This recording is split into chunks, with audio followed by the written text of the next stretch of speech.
Good morning, good morning. It is Monday, the 24th of March, 2025. I'm Graham Hughes. You're watching Morning Brew on Politics Social. Welcome to the show. Big shout out to everyone in the chat, including Sarah Davis, Reagan Elite. We've got Billy Kershaw in there, Scott, SG, Koala Meat, Anne Phillips, Tripod 9000, MH Carer, many others. If you'd like to join them in the chat, just hit that subscribe button. Wait for about a minute and then you'll be able to join the chat. But please don't be a troll because, I wouldn't invite someone round to my house who just hated me, would I? No. So why would I want you watching me on the internet when there's literally a million other channels to choose from. So, yes, welcome. Yeah, don't be a troll or we will mute you and boot you. So today we're going to be talking about Labour. Labour are considering cutting the UK digital service tax on US giants, which includes Meta and Amazon, etc. They're simultaneously slashing disability benefits by £5 billion, cutting 100 up to 100. Well, no, actually, no, it might be more than 10,000 public sector jobs and risking civil service redundancy. They're talking about slimming down the civil service, all to curry favour with Donald Trump in the hopes of getting his steel tariffs lifted. And to me, this feels like appeasement. The economy's not doing so well at the moment. We're not doing so well. The Chancellor's got hardly any money.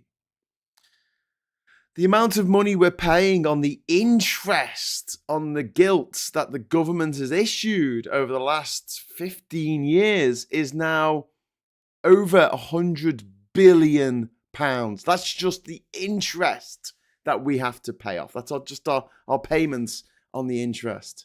It costs the taxpayer, costs you and me, over £100 billion. And that's the economy that Labour have inherited. Not their fault, and it's not their fault that Donald Trump is in power in America. But he's acting like a mafia boss. And instead of standing up to him, like what Canada's doing, this seems very much like we are capitulating.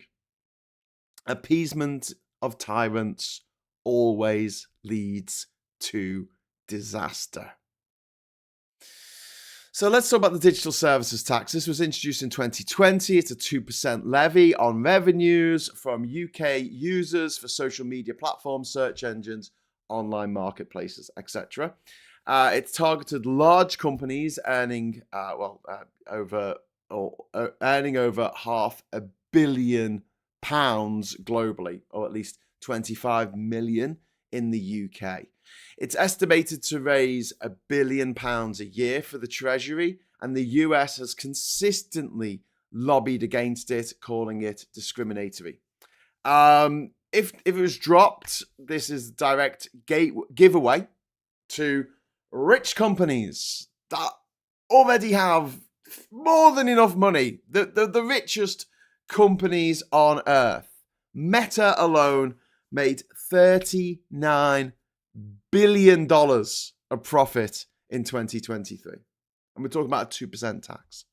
2%. You pay 40% on what you earn, but Meta, 2%. Whinge. So Rachel Reeves is hoping to get Trump to lift the 25% steel tariffs that have been imposed under under Trump's America First policies. And UK steel exports to the US are worth about £360 million annually. But that is a fraction. That is tiny compared to the revenue of these big tech companies. And also, you might have noticed, it's just over a third of what we get from the tax from this levy. Okay? So we're going to sacrifice getting £1 billion more into our budget to spend on hospitals and schools and filling the potholes and whatever else. We're going to sacrifice that for 360 million, an industry worth 360 million pounds in total. In toto. Clive Lewis has called this an abject surrender. Ed Davies had a go at it. He says appeasement never works with bullies. And he's right.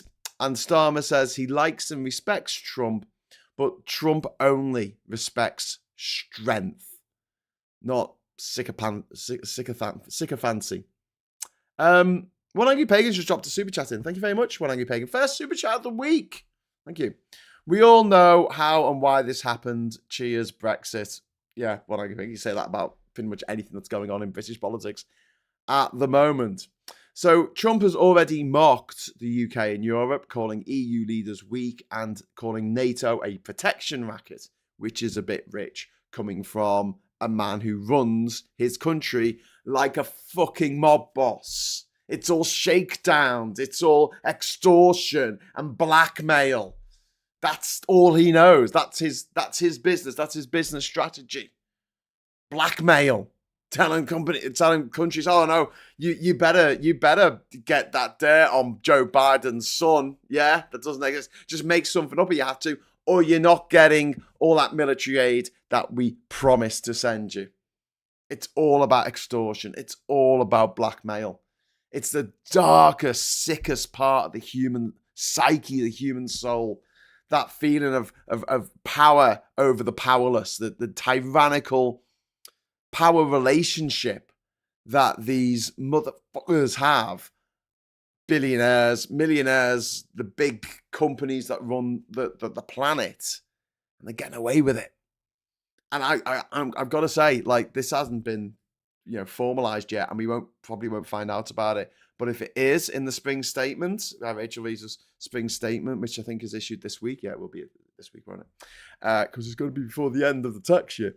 But yes, if she says, yeah, we're getting rid of this, it'll just be a smack in the face for all of us, the entire nation, because we would have capitulated to Donald Trump's demands to stop the companies that aren't even taxed fairly to begin with paying the tiny amount of tax that has been levied on them, on their super profits. And who pays for all this? I mean, we do. If they go ahead with this, Meta's going to be making a little bit more money. A little bit. They probably won't even fucking notice. You can't spend that much money in a lifetime. And several lifetimes. We've got the welfare cuts that have been proposed. We've got the £5 billion of disability benefits that have been proposed in the Green Paper last week. We've got 2,100 Department of Education staff who have been furloughed in the US last week. And we've got 10,000 UK civil service jobs at risk over here. These funds are being taken from the most vulnerable people in our societies, not just in the UK, but in the US as well. While billionaires like Musk and Bezos and Zuckerberg get tax relief. They get the handouts. This is the maddening thing. We talk about, the benefits. These people are claiming benefits and they shouldn't. Do you know who shouldn't be claiming benefits? The fucking oil companies. They shouldn't be getting bailouts. They shouldn't be getting subsidies. But they are. We pay for them to go out exploring for fucking more oil. Which isn't going to make us any money. Because we don't get like a cheaper rate for the oil that we drill out of the... Private companies drill oil out the North Sea. Yes, we have a territorial claim to it. But that doesn't mean we get the oil any cheaper. It's sold on the international market. We pay the international rates. We pay the same for that oil that's been pumped out of our seas. Apparently they're ours, International Maritime Code and all that jazz. Pumped out of our territorial waters, or under the territorial waters. We pay the same as the French and the Germans and the Spanish and the Americans and anyone else who wants to buy that oil. Because it's traded on the international market by private companies that make an absolute eye-watering amount of money every year and must continue to make more money than it made last year every year until the heat death of the universe, because that's the way capitalism works in this demented place that we are now in. Musk has also obviously got involved with the government in America, with Doge, slashing agencies, gutting public services, and taking the antiretroviral medication needed to keep African children alive off them. I was reading that there's several million people who are reliant on medicines coming from US aid who aren't going to get those medicines now because of the richest man in the world. He is going to kill millions of people. Millions. He will have their blood on his hands while he prances around like a fucking idiot on stage doing little star jumps and just mumbling and stuttering his way through life as only a Nepo baby can. If you or I was that bad at saying a sentence, it might not be our fault, you know? Some people not born with the gift of the gab. Some people have, serious problems and it affects the way they talk. I understand that. I'm not having a go at people who suffer from stammers or whatever. But what I am saying is that if it was us, if it was me, if it was you, we wouldn't get fucking anywhere in life. But he does. He does. He gets to give like fucking TED Talks. He gets to give TED Talks. The guy can't talk and he gets to give TED Talks. It's like, mind blown. It's like letting someone who's really crap at football play in the World Cup. Why? Because his daddy was rich. Spoiled little rich kids running onto the pitch. Oh, cool. I get to kick the ball in the World Cup. No talent required. Literally cannot play football for cheese. And yet, people pay tickets to go and see. Pay for tickets to go and see Elon Musk talk. Like, seriously? What the fucking world are we living in where a guy who literally talks like this, and the cars, they'll fly,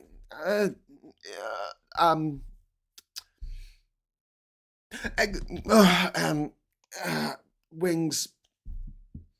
And you're just like, what the fuck are these people watching? What is this guy doing?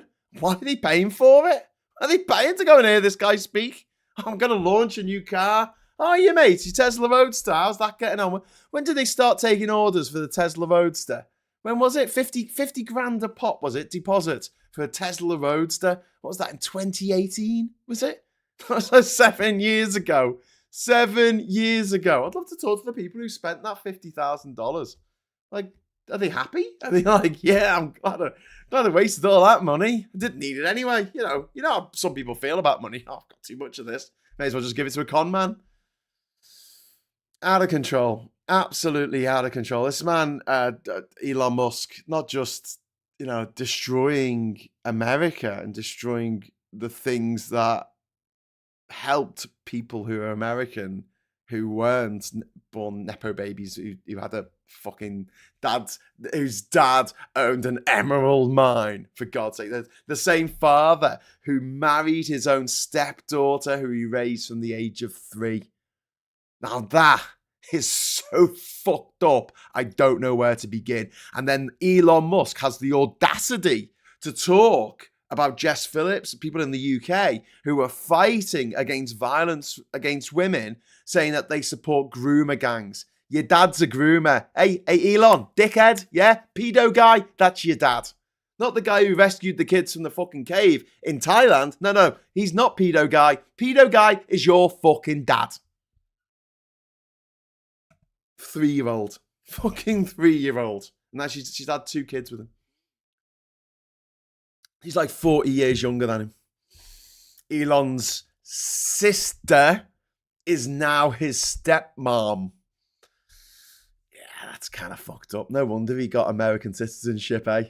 It's on the questions you fill out. Are you a terrorist? No. Do you want to marry your own daughter? Yeah. Oh, mate, come on. You got a green card. Yeah, come in. Mate. Anyway, so look, going back to the Trump, what we call it, the Trump tech axis. Yeah, let's call it the axis of evil, the Trump tech axis of evil. Trump wants ownership or control of Ukraine's. Well, first of all, it was the natural resources, wasn't it? The minerals deal, and now he wants the power plants. Go, I'll have the power plants. I'll just take them. And you've got Trump doing this extortion racket around the world, and you've got tech bros like Musk and JD Vance, who, don't forget, he made his name in Silicon Valley somehow. They now hold major power in the US government, and British policy is at the moment being shaped to suit their interests, to keep them sweet. And I understand it to a degree, because we have to have some kind of level of international diplomacy, and we're not in a position to tell Trump to fuck the fuck off right now. But that's the thing. We don't really have to. We just need to say to him, yeah, whatever, mate, whatever, and then not actually do the thing that we said we were going to do. He'll never check on it. His people will never check. They're too busy chasing a dog with a fluffy tail. They're not going to check up on it. If you have to make a statement going, yeah, we're definitely going to do that thing. 2029, 2030, 2040, 2050, who knows? We'll make it this thing, like net zero. We'll just push it into the future and just say, yeah, by the time we get to there, it'll all be sorted. And the knock-on effect of Trump doing his extortion racket around the world, in Ukraine and against Canada, they're talking up invading Greenland. They're really serious about that. It's not a joke. They really do want to do that. And now we're getting squeezed because we're getting this shit from Trump, who's putting pressure on our government to get rid of this tax on 2% tax on companies that make over £500 million a year worldwide. A 2% tax. And he's kicking off about it. And it just beggars belief that Elon Musk is now not just shaping US policy, but also shaping British policy, British politics. Now that man can fuck off. I don't know if the recording, I don't know if you've heard it yet, there's a recording that's purported to be JD Vance talking about how much he hates Elon Musk. He's not even a real American. He's not a real person. I think he's half Android. The fact that he has got so much power is driving apparently JK Walsh up the fucking wall. And good. Yeah, I'm glad JD is getting driven up the wall by that, because if that's true, if that recording is real, because he's now living what the rest of us are living. How dare this man have so much power? The lessons of Chamberlain in 1938 have just not been learned here. And this isn't just Trump who's doing this. This is Putin. This is Orban. It's all out of their playbook. You cannot appease people who do not want peace. Okay? This is a big difference between the left and the right. The right just want power for power's sake. That's all they ever want. The Tories aren't really a political party. They don't really have any set ideology, as you can see, because they can veer from, within 30 years being the people who are like, yeah, single market. Ooh, yeah, that's a really good idea of Maggie Thatcher's, let's do the single market thing. Within 30 years, the single market is the worst thing that's ever happened to us. It's the reason I can't get out of bed in the morning. It's just too triggering. I hate it. I mean, I walk down the street and everyone I speak to is like, fucking hell, this single market that we're in. 2015, mate, it was mad. You couldn't stand at the bus stop without, or you get on the bus and swipe your card or touch your card, and the bus driver, like, bloody single market. And I was like, yeah, I know. Tell me about that single market. Like, it occupied our every waking thought. We'd wake up in the middle of the night and go, fuck! The single market! We're in the common market with the EU. It was awful, and there were people who were driven to the edge. There were families like separated from each other because of the single market. friends who stopped talking to each other. You had colleagues, neighbours with these vendettas that have lasted for years because we were in the single market. Because that's something that happened. People were so concerned about it. I remember it clearly. Remember, like, just waking up in the morning with this existential feeling of dread.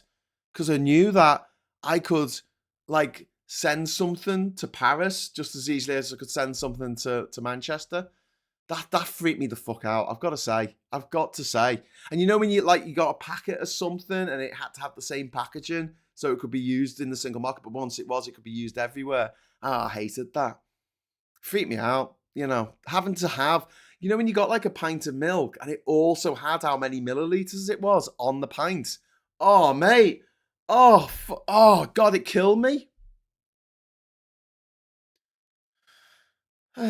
Anyway, here we are. Yeah, so the Tories never had any one ideology. All they are is an election winning machine, and they will change their stripes according to whatever's necessary in order to win, because they don't care about peace. They don't care about peasants. They only care about power. That is it. That's all they give a shit about, and that's why in any given century the Tory party will be in charge for a good 2/3 of it, because that's all they think about: getting re-elected, getting back into power. Although Ollie Bowler Hatman sent me an interesting article this morning from a Conservative home. Apparently CCHQ, the Conservative headquarters, is broke. They've got no money. What a shame. How sad. Never mind. Anyway, yeah. So the fact that Trump has obviously, you know, we're going over a bit of old ground there, but you know, Trump has praised Putin, threatened to invade Canada, threatened to invade Greenland, and Special Envoy Steve Witkoff, a guy he has called Starmer's foreign policy oppose, right? And he's praised Putin as not a bad guy. Putin, who sent rape gangs into Ukraine to kill, sexually abuse, and kidnap children, European children, and take them to Russia, the most miserable country on earth, and abuse the ones who survive until they don't survive any longer. He's not a bad guy.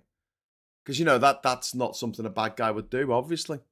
That's something a good guy would do. We should make movies in which the hero does things like that, so you can really, you know, empathise with them. You go, yeah, I really want this person to win. I really want this person to win. So what should Labour do instead? Well, look, I think, first of all, they need to be smart about it, right? So there is a level of pandering to Trump. Yeah, let him have a state visit. I don't give a fuck, you know? Let him meet Sausage Fingers the King. Fine, whatever, you know? Give him the pomp that he craves, but don't bend over backwards. Don't change our policy. Don't change our tax code for this gobshite from across the pond. Because let's not forget, one day he's going to be gone. One day soon, a lot of us hope. But whatever happens, he will be gone. And yet, Britain will remain. I wish we had remained in 2016, but that's another story. Britain will remain. And whatever's left of us after Trump has finally shuffled off this mortal coil, we need to plough on for the future. And we've got a lot of shit to do. We have been absolutely left in the shit by the Tories, by austerity, Brexit, COVID, and trust.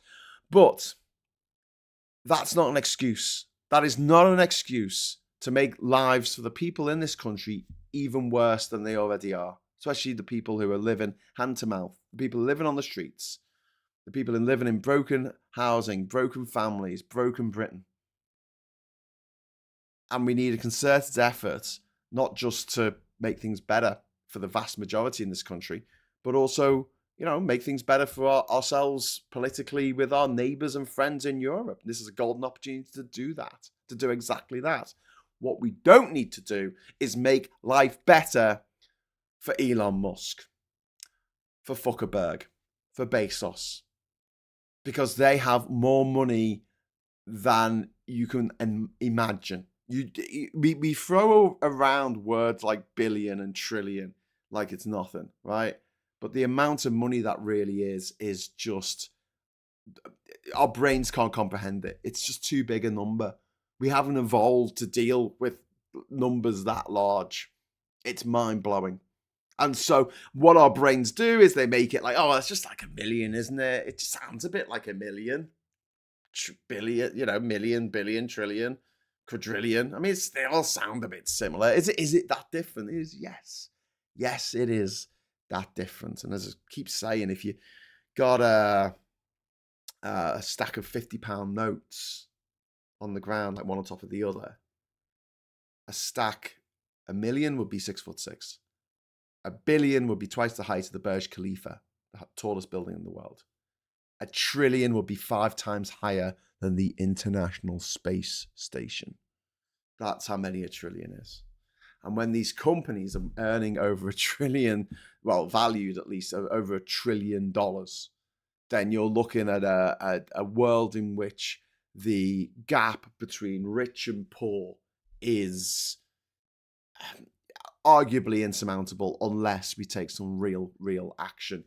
And the fact that we can't even put a 2% tariff on electrical, God, show me age here. Oh, these electrical computer things. On media companies that are just raking it in from British consumers. That is, a disgrace. $1 trillion is a million. Yeah. Enough to give every man, woman, and child in Liverpool £2 million each. Wow. So look, appeasement never works. We need to get the digital services tax. We need to keep the digital service tax in place and reinvest that £1 billion of extra money that into the Chancellor's pockets. We need to invest that into schools, the NHS, into clean energy. We need to reject the policies of austerity. They do not work because people like you and me, we spend our money on our local communities. We don't buy a yacht in Monaco. We don't invest in overseas. Do you know what I mean? We just tend not to do that kind of thing. We tend to spend our money where we are. And we need to realign with Europe firmly on values, trade, defence. We need to get ourselves back into the EU. There's a debate today triggered by a referendum. I wish. There was a debate today triggered by a petition to rejoin the EU. Should be interesting to listen to that debate. I might tune into it later today, so look out. I'm going to have a look at the parliamentary timetable when it's published later today and find out when it is. I might do a talk along so we can see what happens. I mean, it might be nothing. I'm a bit annoyed, actually, that there wasn't a concerted effort to get like 1 million people to sign the damn thing. So that would be a bit of a news story that 1 million people have signed this petition to rejoin the EU. As things stand, that's going to happen. I had someone tell me that petitions never work, and I was like, it's already worked. They're having the debate, or we're giving us more ammunition for say Lib Dem MPs to stand up and say, say 1 million people have signed this petition. 1 million people want this. But at the moment, the opposition, I mean, the government would be able to bat it away and say it's a fraction of the percentage of people who voted for leaving the EU in the first place. Bit disappointing. I just wish I had a bigger platform, to be honest with you, because it would be great if you had that kind of, the level of influence where you can just put out a tweet and then suddenly 1 million people sign the petition. It's not my petition, I don't make any money out of it, but I just thought it'd be a good idea to get that news story and to give more ammunition to any MPs who dare stand up today and say, yeah, we should rejoin the EU post hence. We need to also back AI regulation for public safety, not for tech bro profits. We need that regulation to come in sooner rather than later. and this tech bill, this tech tax, should put it up. Should put it up. Put it up to fucking 3%. Put it up to 5%. Put it up to 50%. And if they don't like it, it's fine. They don't have to trade in this country. And that's what I don't understand with these companies. They seem to have this God. They seem to think they have this God-given right to trade in any country in the world. They don't. We can say no. We can say no. We don't want your shit here. No, we don't want your crap food. No, we don't want your toxic fucking platforms. No, you're not getting it. You're not trading here. Countries have done that to Coca-Cola in the past. Syria does it to Coca-Cola. Cuba does it to Coca-Cola. Although I did see Coca-Cola when I was in Cuba, so I guess some of it gets over there. But it is just kind of fascinating that we allow these companies to just ride roughshod over our own politics. Or, a majority of over 200 MPs that Labour enjoy at the moment. I mean, you got this one tech bro saying, no, sorry, I want to change the tax codes to suit myself. Like, can I do that? Can I change the tax code to suit myself? I wouldn't bring down my rate of tax. I'll fucking bring up the rate of tax for everyone earning over £10 million a year, though. Whether they earn it through working or earn it through their investments, I don't give a fuck. You're going to be taxed. 95%. Thank you very much. Anyway, so, appeasement never works. You don't negotiate with gangsters. We must stand up to Trump and Musk and Putin and their enablers, and Labour must find its spine or it risks becoming complicit.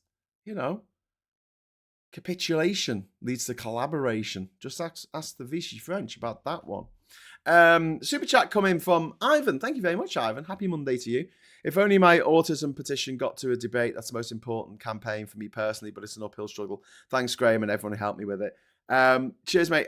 Thanks for the super chat. It is really, really difficult. But then you've got cynical people saying, "Oh, well, the petitions never work," and it's kind of like really demoralizing because they do work. The whole drop the debt coalition in 2005, the Jubilee 2005 thing where we had Live Aid and stuff, and we had thousands of people dressed in white circling the castle in Edinburgh and circling the city centre. The way that we've had petitions in the past that have actually changed things, it's a bit like saying politics never changes anything. Yeah, it doesn't always work, but that doesn't mean it's not worth trying, because sometimes it does work. And I felt like the petition today would have been a good starting point, just to go, look how many people want to rejoin. Look how many people signed this petition. But I couldn't get people behind it, unfortunately. Not you. Everyone watching this was bloody awesome. I'm not talking about you. Anyway, so yeah, digital services tax, £1 billion a year for the Treasury. £1 billion a year. That's not an insignificant amount of money. And let's not forget, Meta made $39 billion in profit last year. 39 billion in profit. Sorry, that was 2023. 2023. Probably made more in 2024. Difficult to be strong when your shield arm is broken, says one angry pagan. Well, that's why we need society. That's why we need community. So that when your shield arm is broken, someone else can step forward and be your shield arm. There's power in that. There's power in uniting our voices. And I think there's a really good lesson to be taken from the Shawshank Redemption. The bit where Andy keeps writing letter after letter after letter, like every day he writes letters asking for a library. And in the end, they give him a library just to stop the letters from coming. And we need to do the same thing, because you've got to... How inconvenient is it for these politicians to have to deal with every single day people writing to them saying, we need to do this, we need to do this, don't take away people's benefits, don't do that, don't capitulate to Trump. And if we keep doing it, then we'll get through, because they'll do it just to shut us up. And let's be real here, politicians aren't oracles. They don't know fucking everything. they some of them aren't that smart, really. And that's a bit mean to say, but they're just not. And they might not know. They might not know the stuff that you can point out to them in a letter, in an email. It's easier now to get in touch with your MP than ever before. If you've got an MP and you're in their constituency, you can write them an email and they are supposed to respond to you. I don't think there's any law that they have to respond to you, but they're supposed to respond to you. Yeah. Anyway, so Anne Phillips says there's also the argument that you work for your money, then you invest it, so you shouldn't be taxed twice, but that's bogus too. Yeah, and well, okay, then we'll have 100% inheritance tax. Fine, I don't care. 100% inheritance tax over, let's say, £2.50. So you get the first £2.50, you get that tax free. That's fine. You can keep that. The rest of it, 100% tax. That's it. You can't pass money down from generational wealth. Will stop being a thing in one generation. Anyone up for that? Then we can see. Then we can find out which CEOs would have made it anyway. By just getting up at 6 a.m. and just working really hard. That's how you do it. Because, there's people who aren't billionaires, like me, like you. We're just not working hard enough. That's the reason. It's not just luck or the chance, life lottery, being born in the right place at the right time to the right parents and going to the right school and meeting the right people. It's nothing to do with that. It's not that particularly untalented people continue to fail upwards at a rate that boils my brain and my piss at the same time. You've got people like George W. Bush, the ultimate Nepo baby, and then you've got born to be president, even though he's completely incapable, inept, and a really, really bad president. And then you've got Trump, who's even fucking worse. But they pump out this shit, you could be a millionaire as well. Just invest in this bullshit crypto. Just buy this health supplement. Just believe this bullshit that I'm saying. Buy my book. It's just how to make a million. If I called my book of my traveling around the world, if I called it How I Became a Millionaire by Traveling Around the World, I'd sell loads of copies. Maybe I should change the name to that. I'm not a millionaire, but people would pick it up and go, ooh, that's it. Everyone's looking for a cheat code. Everyone's looking for a cheat code where cheat codes don't exist. If you get a place, especially in this country right now, if you get a really good job, a really good, fun, high-paying job, a creative job, a job in the creative arts, and you didn't go to private school, fucking hell, you're like a fucking unicorn, mate. Well done, that person. But don't give me this shit from the Nepo baby who's going, oh, well, I worked really hard. You got to have talent as well, Matt Hancock didn't have any talent.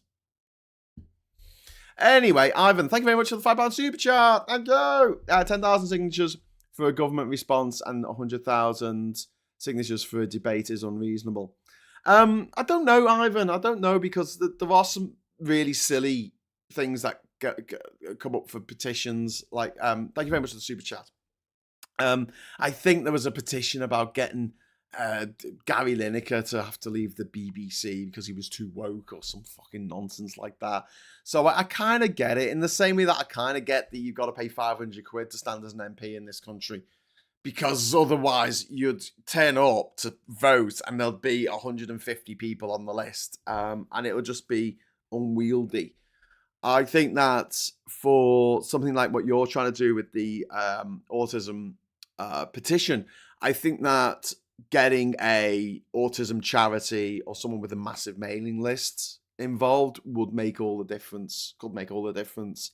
And just getting that over 10,000 for a good, like what you're trying to do, it should be something that you can do. And I think it's a year. Do you have a year or something to get those 10,000 signatures? So it's doable. It's just, I know how it must feel like climbing Mount Improbable at the moment, but just keep plugging away at it. Let it simmer away in the background, because I think it's a year. I think it's a year you've got to get those 10,000 signatures. So yeah, if you can do that, just keep plugging away at it. That's my advice. Because just to get that, and then you get the response, because at least the government's bothered to read it then. Otherwise, I think they just ignore them. So yeah, we'll see what happens later on today. If someone wants to let me know what time the EU debate is going to happen, that would be cool. I don't know if there's anyone in the chat saying that at the moment. 6 months, says Ivan. Yeah, Get onto it, man. Yeah, I think you can do it. I think you can do it. You got? Does that mean you got 6 months left, or you have 6 months since you start the petition? But also, I'd advise you to have a chat with or contact some autism charities out there or mental health charities that might want to also get on board with that. Because yeah, the thing about running a show, making videos. Ivan makes videos as well, so you know what I mean. Like, it's a lot of fucking work. I know we make it look easy, but it's really not. It is a lot of work. It's a lot of prep. It's a lot of fixing things together so it works right, and you're going at the right. It's kilobits per second, and the lighting is working. The fucking whatever. It's a bloody ball ache, and yet signing a petition is a fucking piece of piss. It's like 2 minutes. You go on the website, you sign it, and then you go to your email and you go, yeah, I signed that. Do you want to share it? Yeah, share it. Anyway, Alistair says 248 watching. Hit that like button. Ooh, yeah, that's a good idea. Let's give a like a like. Let's give a like a like. Give us a like. We like a like on this channel. Always give us a like. Always be liking. ABL. Always be liking. So I'm going to go over to the papers now. First of all, The Guardian, which is saying a few things that I've already said about Starmer. Is warned against appeasing Trump on tax. And the truth about cholesterol. There you go.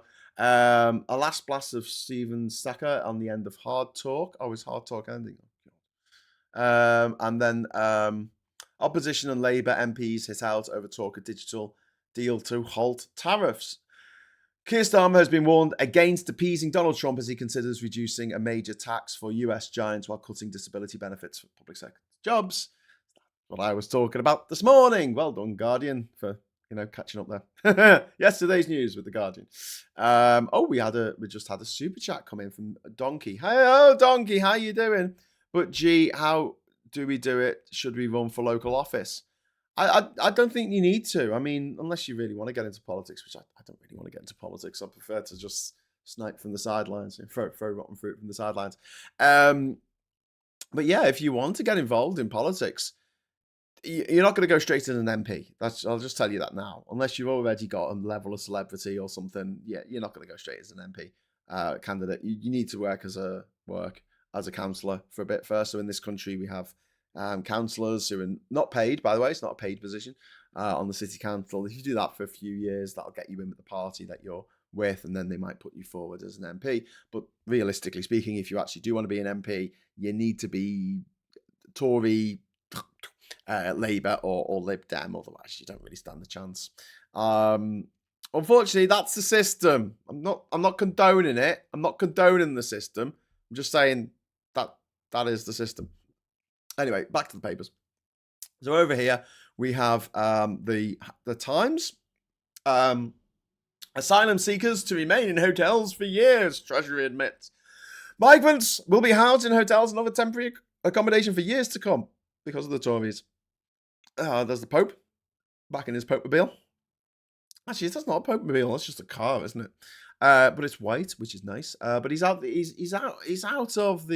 intensive care, which is good because he looked like he was on his last legs there for a little bit. So it's nice. Going back to the office. No thanks, we're British. Says this here. Only workers in the Philippines are more reluctant to go to the office than those in Britain. Researchers found employees in the UK are spending 2 days a week on average in the office, according to the survey of 12,000 workers in 44 countries by JLL, the property agent. Oh, okay, cool. I have no problem with that. Chancellor risks war with unions over spending cuts.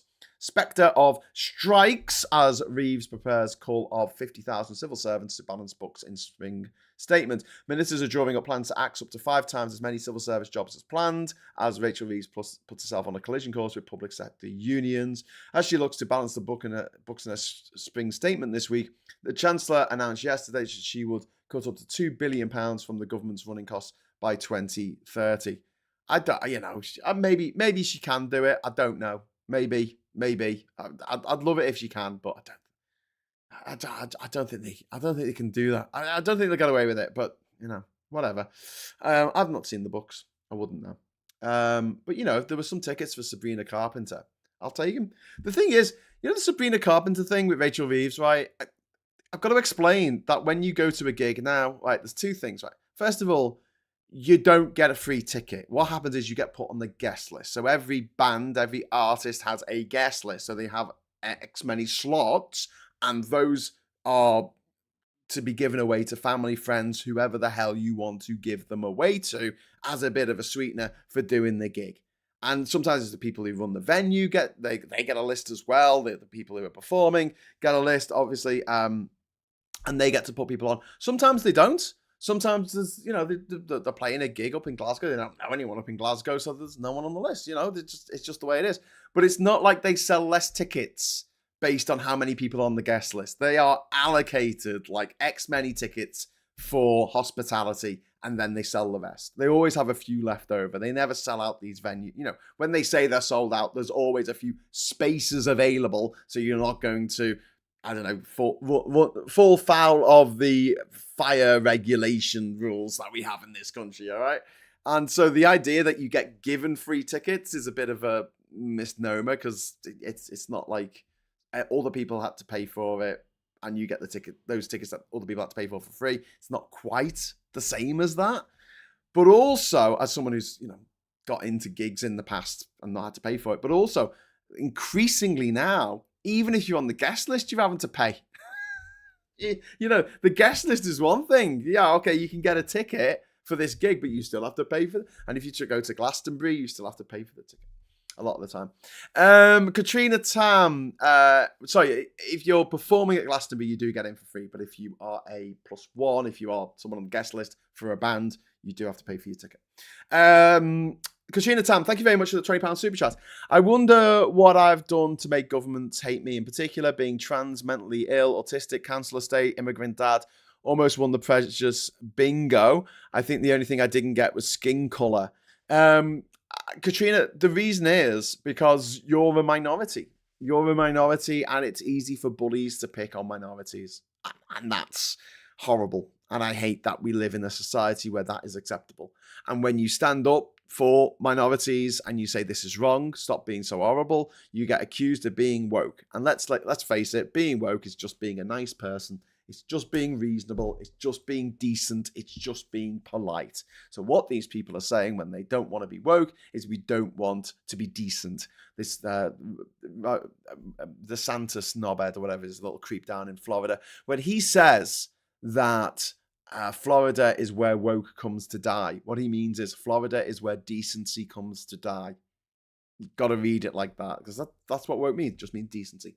Just means decency, being decent to your fellow human beings. And I'm sorry, Katrina. And look, I hope this is a safe space for you to hang out in, where we're not prejudiced. Like we like everyone, as long as they're not a troll on this channel. And it's sad that we're doing so well. We seem like we were walking towards a better future. Even the Tories have got on to the whole, being horrible against gay people. That's a bit out of order, isn't it? So the very same party that brought us Section 28 actually brought us gay marriage in this country. 20 years later. 20 years, that's all it took. And they changed. And now they've turned around again. And they're blaming everything on and it's nothing new. It's nothing new. I think the trans panic at the moment is new and completely manufactured. But these papers that go on about minorities all the time, they always have. Like you get a copy of the Mail from like 80 years ago, 90 years ago, 100 years ago. Who were they blaming for everything? Immigrants, single mums. Every time. Every freaking time. Ivan Ambrose, thank you very much for the £10 super chat. I once upon a time had a dream to become a counsellor at first, then an MP. However, medical circumstances later in life have taken that all away from me. I'm sorry, Ivan, that's happened, and that's really shit. I've thought about it and thought no, because I just don't like it. I just don't like politics. I don't think my mental health could take being in that environment. I don't think I could do it. I don't think I'd be any good anyway. Probably that's my imposter syndrome coming out, but I don't know if I'd be able to convince anyone to sort of do what I want them to do. I feel like when I'm in a meeting with people, I feel like people don't take me seriously and don't respect what I've got to say. that might be my fault for the way I come across. I do like to have a laugh and a joke and keep things cordial.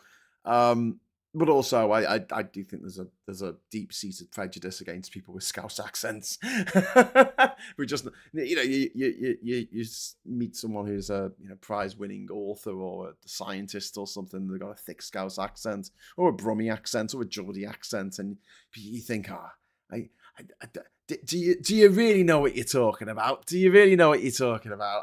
I want the RP. I want the British Airways fucking pilot voice. Do the pilot voice. Well, okay, then I'll do the pilot voice, so people will think that I'm actually, knowledgeable about the subject in which I'm talking about, which I absolutely am not, but I was taught to speak like this, and therefore people listen. Funny that. Anyway, I modulate my accent. I hate that I do, but I know that I do. If I'm talking to people who I know are from a different part of the country and I want to try and get them on side with something that I'm trying to do, I modulate my accent. I bring my Scouseness down. If I'm talking to someone in Liverpool, my Scouseness goes through the roof because I don't want them to say where you from, and I'm like, from West Derby. And I went, where are you really from? I'm like, I'm really from West Derby, like it's part of Liverpool. So especially if I go. The funny ones are the ones where you go to like the car mechanics, or you go to the scrapyard or something, you go to Scrappy, and you're trying to get like a window for your Fiesta because your one got smashed by some robbers last night. I go like full whacker in those situations because you got to. But yeah, I do find that Britain is, to bring together what Ivan said and what Katrina said. I think Britain is just bursting with prejudice. It's just everything seems to be the acceptable face of prejudice now, and it's just like there's a lot of people, not everyone, maybe a third of the population, but that's all it takes, who are just gleeful at being able to bully a smaller minority, to be able to pick on someone for being different, someone that they don't even know, someone who and then we get these dickheads who are part of marginalized communities who side with the bullies. I fucking hate them. I fucking hate them. Just what are you doing? Why are you doing it? But there's idiots in every walk of life, I guess.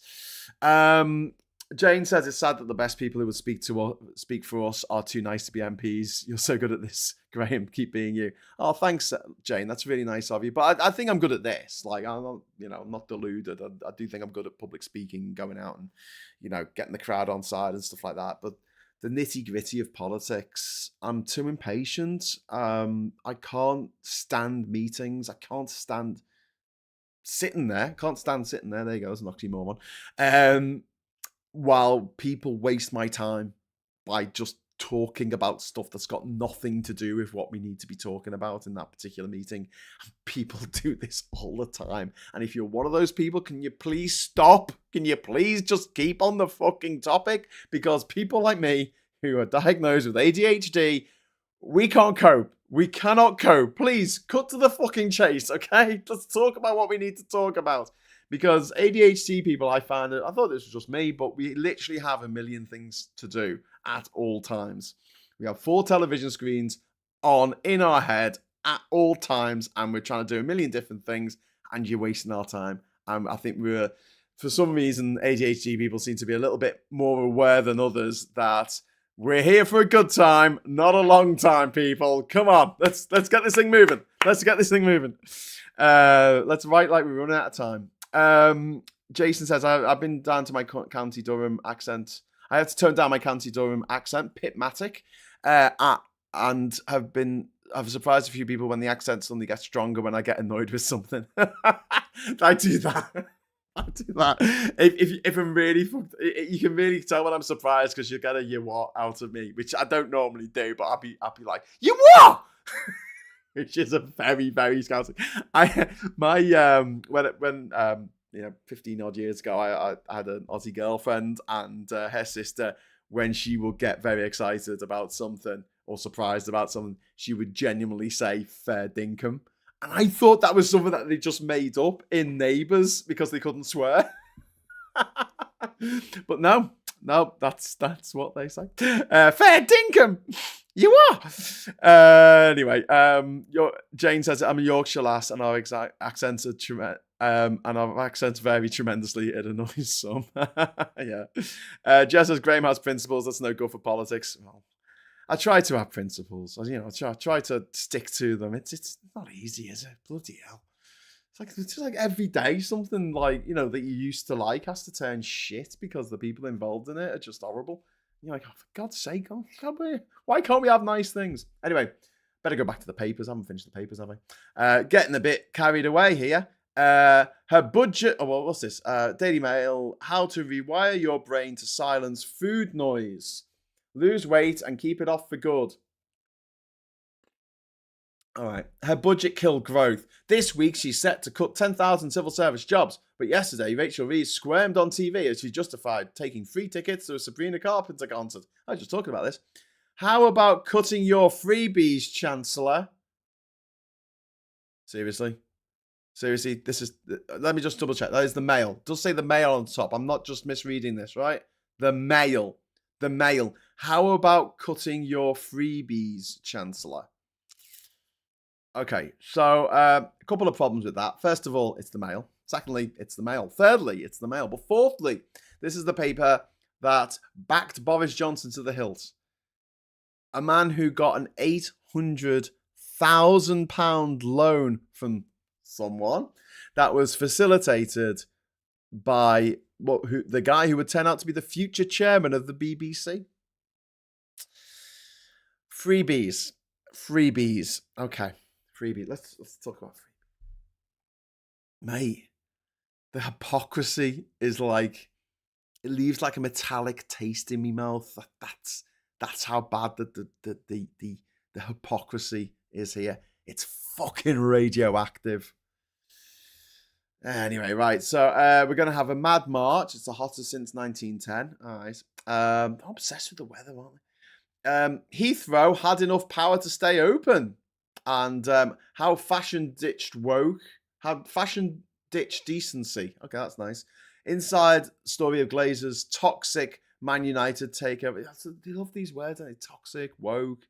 2 working substations could have kept the airport going, says National Grid boss. Well, I'd rather the air on the side of caution rather than planes crashing.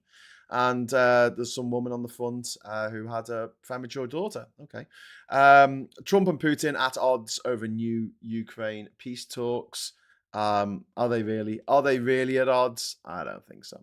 And then we have Christine Keeler on the front cover of the Mirror. Why not use the photo again? They've only used the photo on the front cover of tabloids, this particular photo of Christine Keeler sitting naked on an IKEA stool. They've only used this a million times before, so why not do it again? And this is to do with giving up the fight, not giving up the fight to clear Christine Keeler's name. She was done for perjury at the age of 21 when she was trying to protect John Profumo during the Tory John Profumo's sex affair, where she was sleeping with a Russian agent and he was sleeping with her as well, and she lied on his behalf, and she's not with us anymore, but her son is fighting to clear his mum's name. We've got the snow place like Utah on the front of the Metro. Okay. And then we've got Starmer's 1.6 billion pothole ultimatum even. I'm just inventing new words here. Axle woes, cars wheel in pothole in the roads. Councils have been ordered to count how many potholes they fix from today or miss out on a share of 1.6 billion government funding to repair Britain's dangerous roads. So, okay. So, that is a really weird story. I mean, that's a really weird... Is that a weird story? I think that's a weird story. Like, yeah, you got to count how many potholes you need because we need to know how much money to allocate from the 1.6 billion that we've put aside for doing potholes. And if you don't count them, then you won't get the money, clearly, obviously, because that's the way things work. What a weird story, Metro. I've got the Metro here. I started doing the news, what's it called? The crossword, the cryptic crossword. If anyone's got any idea what Green Book Covering God, a Dear Translation 13 letters beginning with B. If anyone's got any ideas for what that might be, let me know. Education braces for worst squeeze in a generation as Reeves admits cuts are coming. This is in the I newspaper. The Chancellor is scrambling for savings ahead of Wednesday's spring statement. Oh, it's Wednesday. Okay, it'll be after Prime Minister's questions, I guess. And says 10,000 civil service jobs will be axed as she pledges to slash the government's running costs by £2 billion. And this budget's going to be bloody nuts, isn't it? And then we have the Financial Times here. Finally, Trump tariffs tremor, shatter Wall Street faith in American exceptionalism. Dollar and stocks fall. Rare twin sell-off. Post-election bets unravel. Global doubts fuel unease. And also we've got the news story about Mark Carney setting the date for the election that they're going to be having in Canada, which is going to be towards the end of April. So we've got about a month until the election. He's up against a guy called Pierre Polly Pocket. He's up against a guy called Peter Polly Pocket, and he's a gobshite. The guy he's up against, he's a Tory. He's a big fan of MAGA. He had Jordan Peterson. He did like an interview with Jordan Peterson, who's a far right wing manosphere weirdo. He's like that little creepy guy. What's the creepy guy from America? There's the creepy guy from America. John Shapiro. No, Mark Shapiro. No, something. Todd, Jeff. Something Shapiro. Ben Shapiro. He sounds like a fucking South Park character. And then you've got him over the border, this Jordan Peterson creep who's, I don't know, he's a professor of bullshit. Mickey Mouse degrees. Let's talk about Mickey Mouse degrees, shall we, Jordan? And he's made a name for himself by sounding like Kermit the Frog and talking absolute bollocks about dragons. They're all obsessed with dragons now. Flat Earth, dragons, man not landing on the moon. God, it's a pipeline, isn't it? You fall for one, you fall for them all. Let's not fall down. But yeah, so there's going to be an election, and hopefully, the Liberals are going to win. Actually, they won't win. I'm going to tell you this now, okay? So in the last election in Canada, the Liberal Party, the party of Justin Trudeau, and now the party of Mark Carney, they didn't get a majority. So they've been running a minority government for the last few years. So they're hoping maybe to get a majority this time, but I don't think they will. I think there'll still be a minority, but I don't think that the other parties will ally themselves with the Conservatives, especially under Peter Polyev, because, whatever. Biodegradable. Oh, thanks, Sarah. That's really good. Biodegradable. I'm going to write that in. Biodegradable. Okay, so it's an anagram of Bible, covering God, green book, green bio. Okay, yes, very good. Thank you very much. That's good. Okay, next one. African flyers invoice for warning device. It's something O, something N, something I, something, and it's 8 letters. So if anyone wants to put that in. Well done, Sarah. Do you want a prize? I'll send you the crossword when I finished it. Awesome. This is fun. Maybe we should just do this every morning. I'll go to the station, drop Cat off, and I'll pick up a copy of the paper, and we can just do the cryptic crossword together. Is this working? Says Yvonne. Yes. Welcome. You're not a new member, but welcome. You've been a member now for 3 months. Well done. All good stuff. What's wrong with dragons? Why are you dissing dragons? I think dragons are cool. The best 2 flags in the world are the flags of Bhutan and Wales, because they have fucking dragons on them. I mean, the only thing that comes even close to that level of coolness is the flag of Sri Lanka, because it's got a lion on it holding a sword. How could the lion be cooler? With a sword. Add a sword, lion gets cooler. But yeah, it's best use of chat I've seen in a while. Big up Sarah's brain. Sarah's very good. She's very competitive, and she's very good at puzzles and stuff. So yeah, I don't know about this African flyer. I'm going to go in a minute. But yeah, African flyer. So it's going to be a bird. Invoice for flyers. Invoice for warning device. So, klaxon, no, I don't know. I was thinking like ibis might be in there, because like an African bird, and I don't know, it might be an anagram of African. Yeah, you have to stare at these things for a good half an hour before you get them. But anyway, Colin says, Jordan Peterson has a lot of followers impressed by his word salad. His popularity shot up after Captain Newman tried to translate his bullshit by constantly saying, so what you're saying is... Yeah. And he's one of these people, right, who makes all their money by making dickheads feel intelligent. That's a really interesting dynamic. Like... Because what Trump does, he makes racists feel like it's all right to be racist. He makes people who aren't trying to make themselves better, he makes them feel okay with that. And I think that's out of order. I'm not saying that everyone needs to be learning stuff every day. I'm not saying that everyone, needs to, be entirely nice and lovely at all times. I'm saying that the ideal life for people, I don't think is necessarily born out of becoming a millionaire, having a fancy car and all that kind of shit. That doesn't really interest me. What I like is when people try and better themselves, and whether that is by learning stuff, learning new language, or just going out and doing actual research rather than internet research. I like it when people try to be better people, and even if they don't quite manage it, at least they try. Whereas Jordan Peterson, Ben Shapiro, Trump, JD Vance, all these gobshites, all they want is for people just to go, oh no, it's all right, I'm fine as I am. I don't need to improve at all. I don't need to learn anything. I don't need to do anything.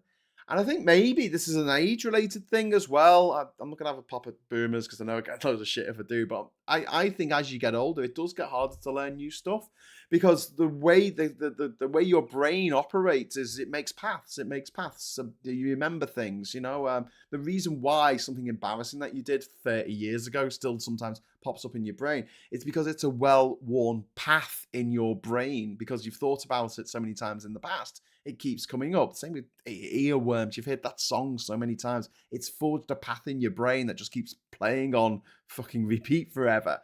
And I think that those connections, basically, once you've made loads and loads of them that are just solid, and they're just like, okay, that connection in your brain is for that, it just makes it harder to forge new connections, to learn new skills.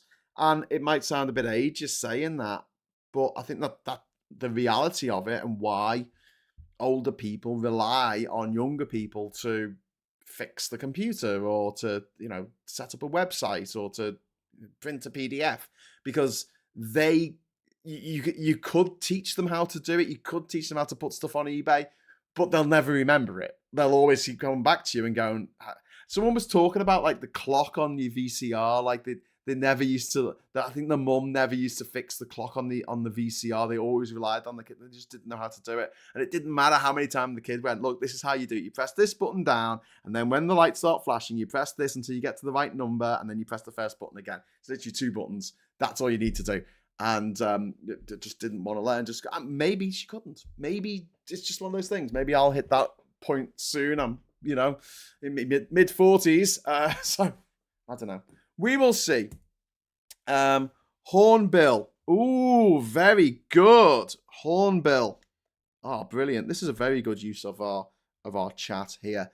Thank you very much, Sarah Davis, for Hornbill, for America's African flyers. So it's a hornbill. It's a type of bird. Invoice, bill, for warning device, a horn. Fantastic. Cryptic crosswords they always make loads of sense. Once you see it, you can't unsee it. Anyway, so thanks very much, Sarah, for that. Awesome. I'm a boomer. Watch your tongue, young man. Says Ann Phillips. Hey, I'll be a boomer soon. No, it won't. It doesn't work that, does it? I'll be old soon. I've helped grannies and CEOs for years with all the computer pains. I helped them have the confidence to do it right. Most were not great with explaining too much. Yeah, and look, I don't think it's their fault. I think it's just the way our brains operate. When you're a kid, you can think about languages. When you want to teach a kid a language, if you have a kid who's taught a particular language, French or Polish or whatever, from birth, from the first words they learn are in both languages, or in two different languages, they'll learn both languages like that, no problem.